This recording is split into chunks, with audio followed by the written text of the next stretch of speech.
ভালোবাসি। কে কি বললো না বললো এগুলার পাত্তাই আমি দেই না। তুমি বলতেই থাকো, আমি করতেই থাকবো। জানবে না, বুঝবে না, তার আগে চায়ের কাপে ঝড় তুলবে। কেন তুলে জানেন? মূল ইস্যুকে চাপা দেওয়ার জন্য। দেখেন না, সম্প্রতি একটা ঘটনা, আমাদের এই ঈদ উপলক্ষে আমরা একটা রিসেপশনের আয়োজন করেছিলাম। বিদেশি কূটনীতিবিদরা এবং আমাদের বন্ধুরা এখানে এসেছিলেন।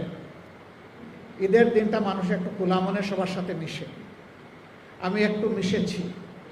হায় রে আল্লাহ, এটা নিয়ে কি যে অবস্থা! নবীজি এটা করেছেন রে ভাই, তিনি তার প্রিয়তম সাহাবীর সাথে এটা করেছেন। এটা তো আমার নবীর প্রিয় সুন্নত। আমি তো আমার নবীর প্রত্যেকটা সুন্নতকে ভালোবাসি। কে কি বললো না বললো এগুলার পাত্তাই আমি দেই না। তুমি বলতেই থাকো, আমি করতেই থাকবো। হ্যাঁ, মানুষ হিসাবে যদি ভুল করি অনুতপ্ত হব, ক্ষমা চাইব, কোনো অসুবিধা নাই। কিন্তু আমার শুদ্ধ কাজটাকে ভুল হিসাবে চালিয়ে দিবা আর মনে করবা নিজেই শুধু জ্ঞানী, আর সবাই চোখ বন্ধ করে অথবা উট পাখির মতো ঠোঁট বালিতে ঢুকে বসে আছে, এটা মনে করবা না। আমার নবীর প্রত্যেকটা সুন্নতকে ভালোবাসি। কে কি বললো না বললো এগুলার পাত্তাই আমি দেই না। তুমি বলতেই থাকো, আমি করতেই থাকবো। জানবে না, বুঝবে না, তার আগে চায়ের কাপে ঝড় তুলবে। কেন তুলে জানেন? মূল ইস্যুকে চাপা দেওয়ার জন্য। দেখেন না, সম্প্রতি একটা ঘটনা,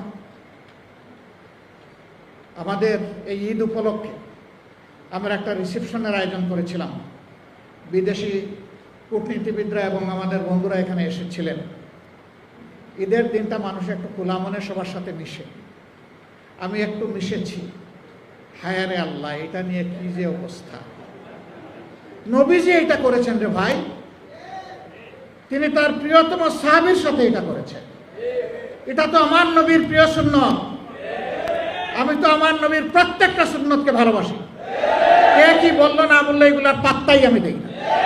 তুমি বলতেই থাকো, আমি করতেই থাকবো। হ্যাঁ, মানুষ হিসাবে যদি ভুল করি অনুতপ্ত হব, ক্ষমা চাইব, কোনো অসুবিধা নাই। কিন্তু আমার শুদ্ধ কাজটাকে ভুল হিসাবে চালিয়ে দিবা আর মনে করবা নিজেই শুধু জ্ঞানী, আর সবাই চোখ বন্ধ করে অথবা উট পাখির মতো ঠোঁট বালিতে ঢুকে বসে আছে, এটা মনে করবা না।